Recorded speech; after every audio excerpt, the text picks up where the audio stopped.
the engine that terrified its own creators. It wasn't fear of failure, it was fear of success. Because once this engine worked, nothing could stop it.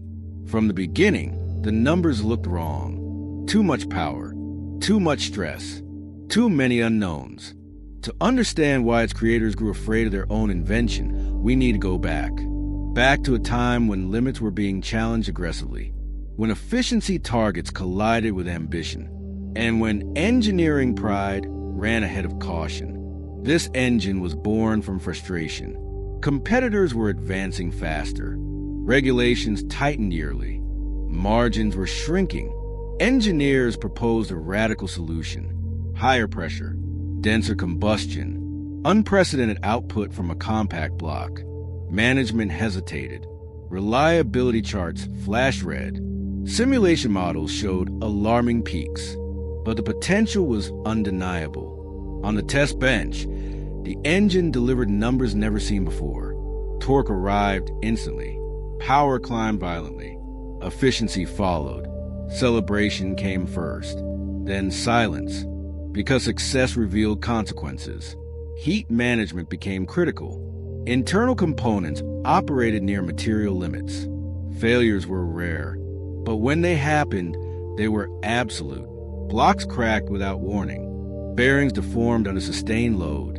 Margins vanished suddenly. Engineers realized something unsettling. They had built an engine that demanded perfection, from materials, from manufacturing, from usage. There was no room for abuse, no tolerance for error. The engine didn't forgive mistakes. It amplified them. Some engineers argued to tune it, lower output, increase longevity. Others resisted fiercely. They saw history in numbers. A breakthrough worth the risk. Meetings grew tense. Graphs replaced conversation. Responsibility shifted quietly. Because releasing this engine meant accepting something terrifying. Once unleashed, it could redefine performance, but it could also redefine failure. And the people who built it weren't sure the world was ready. Neither were they. The debate moved from labs to boardrooms. Engineers spoke in margins and tolerances. Executives spoke in markets and headlines. Both understood the stakes. Detuning meant safety, but it also meant surrender. Competitors were closing in. Releasing it unchanged meant glory, and lawsuits, and sleepless nights. Early durability tests offered no comfort. Most engines survived. Some did not. Failures weren't gradual. They were sudden, violent. When this engine failed, it failed completely. No warning lights, no limp modes, just silence. That scared everyone. Manufacturing raised concerns next. Precision requirements exceeded normal processes. Variations measured in microns mattered now. Quality control slowed production. Costs climbed. Timelines slipped. Yet demand inside the company grew louder. Marketing wanted it untouched. They wanted shock and awe. Prototype vehicles stunned test drivers. Acceleration felt unreal. Throttle response bordered on aggressive.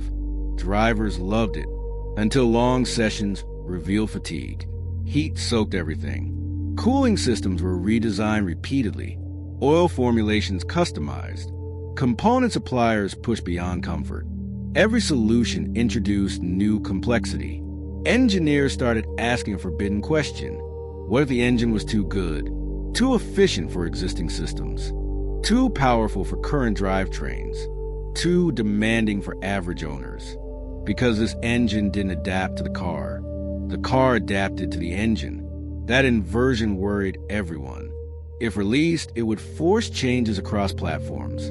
Brakes, transmissions, chassis tuning. One breakthrough threatened to destabilize everything else.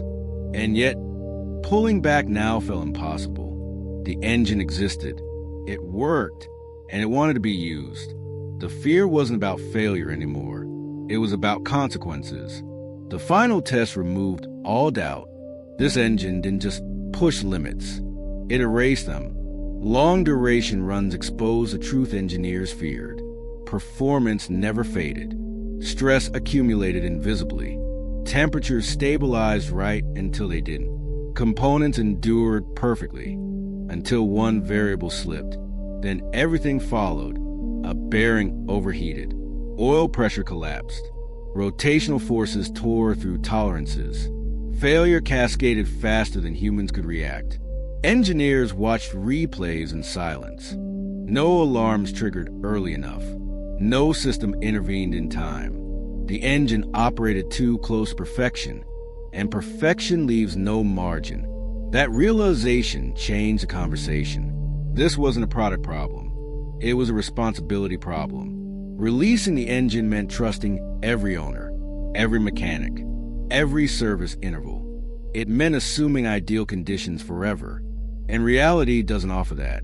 Some engineers walked away from the project, not in protest, in self-preservation. Others stayed, convinced refinement could save it. Software safeguards were proposed, power limits in lower gears, thermal intervention strategies. But each fix diluted the very thing that made the engine special.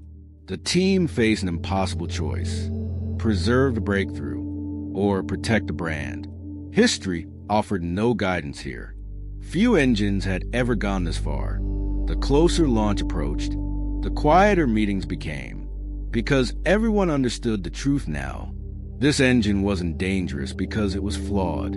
It was dangerous because it worked, and that made the final decision unavoidable. The decision was never announced publicly. There was no press release, no explanation, just a quiet adjustment.